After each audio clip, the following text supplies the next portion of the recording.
Welcome to another edition of the DoDCast. Today, Ricky Keeler chats with last year's first-round draft pick for the Washington Nationals, Carter Kieboom. Let me start off with, you were drafted in the first round last year. Can you tell me a little bit about what your draft day experience was like? Yeah.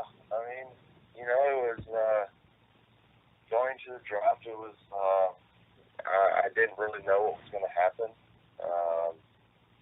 I had an idea where I could potentially be picked. I know I went to a workout with the Nationals in D.C. The week of the draft. I felt like I had a pretty good workout, and I knew they were happy with it. But I didn't know anything going into it. So it was a lot of, there's quite a bit of stress into that draft day, just waiting until you get that phone call before the pick. And I was just with my family. Nobody was two of my friends, and my family was there, and so we just waited, and then they heard my name, and it was the Nationals, and it was a pretty cool experience knowing that Spencer is also in the Nationals organization. I've been to some of his games, and it was a pretty fitting team, I felt like, for me, and most importantly, I was excited just for the opportunity. You mentioned your brother is in the same organization as you. What's the most memorable piece of advice that he's given you heading into your professional career? The most best advice I think he's given me is just remember who you are. Just if you play your game, stick to your game, and don't try to be somebody you're not. If you play your game, you'll be very successful, and you'll end up where you want to be. Now, have you gotten in on the baking like your brother has? No, you say that again? Have you gotten in on the, I know your brother likes to do those spring training, baking all those desserts and things. Yeah. Him and I did it together this off season. Now that his partner in crime was now at the White Sox, Giolito. We weren't able to live together. I stayed at a hotel. He had an apartment, but everything was Tuesday night. We tried to do it Tuesday night, I think, and we go over there, and his roommate John Sims and I, and sometimes his fiance Kristen Zavlo, we would all bake together.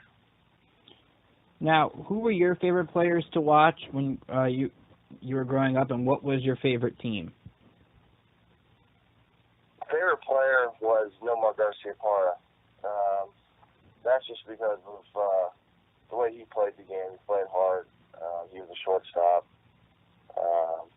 Number 5 right now. I just liked the way he played the game. And as far as the team, I never really had a favorite team growing up. I lived in Atlanta. I grew up in Atlanta.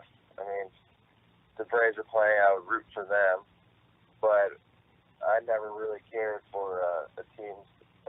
Watching the World Series, that was fun. I never really had a favorite. So that's a pretty tough question for me to answer.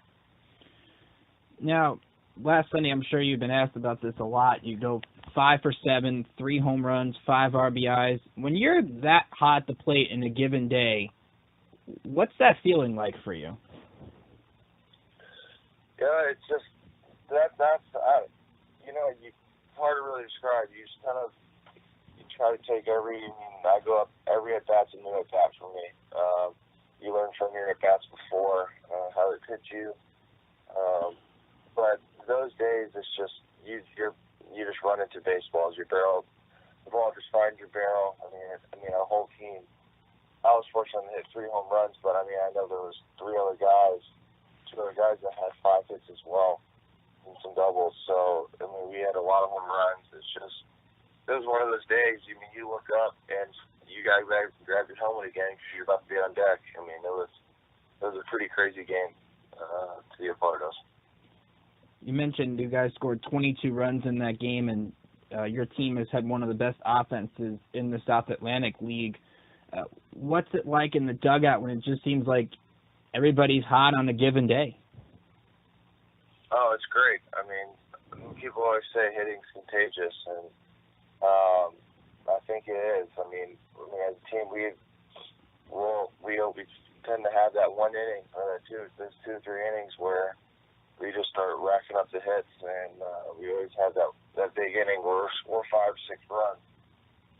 So it's always fun. I mean, this team's been a lot of fun to play with. I feel like at this level, it's hard to find a team that has a lot of camaraderie and like good bonding and stuff like that. But this team is great. I mean, from inside the clubhouse to the out field, I think there's been a lot of friendships built on this team, and I mean the talent to play on this team is also pretty high, and I think it's been a very fun team to play for so far.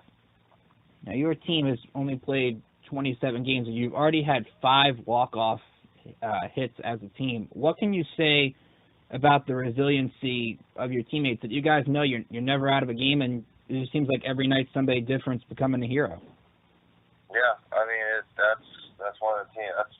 I think that's what really shows how good our team is. You know, our mood never changes throughout the game. I mean, whether we're up by 10 runs or down by 10 runs, we're very even keeled as a team.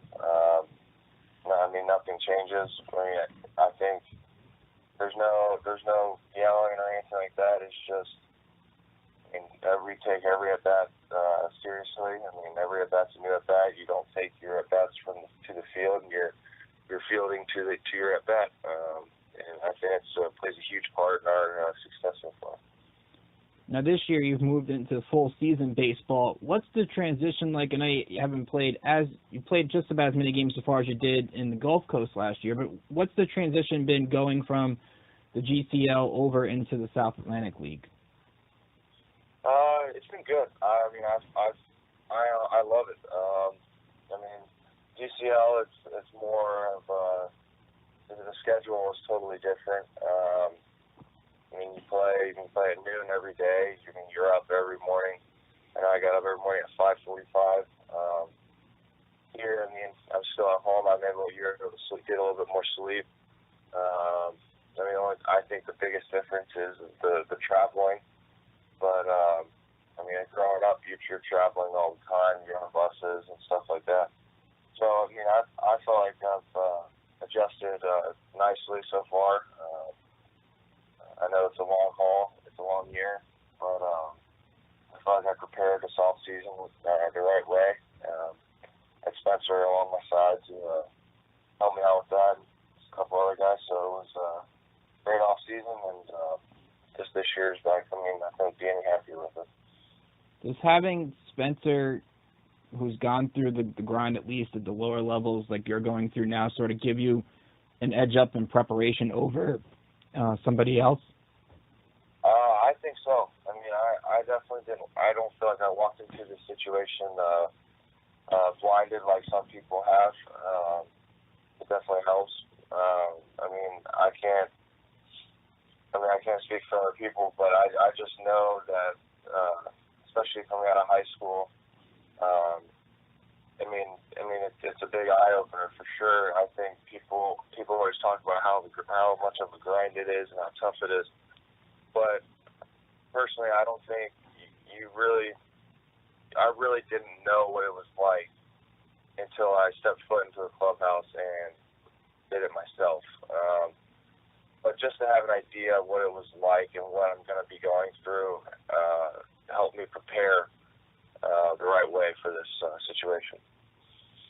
So what are your goals for this year? Our goals this year, I just try to go to the field every day and just try to learn. I have a lot of stuff to improve on. I mean, I'm going to have stuff to improve on every year of my career. And especially at this level, just try to learn as much as you can. Be all ears to all the coaching staff and to other players too.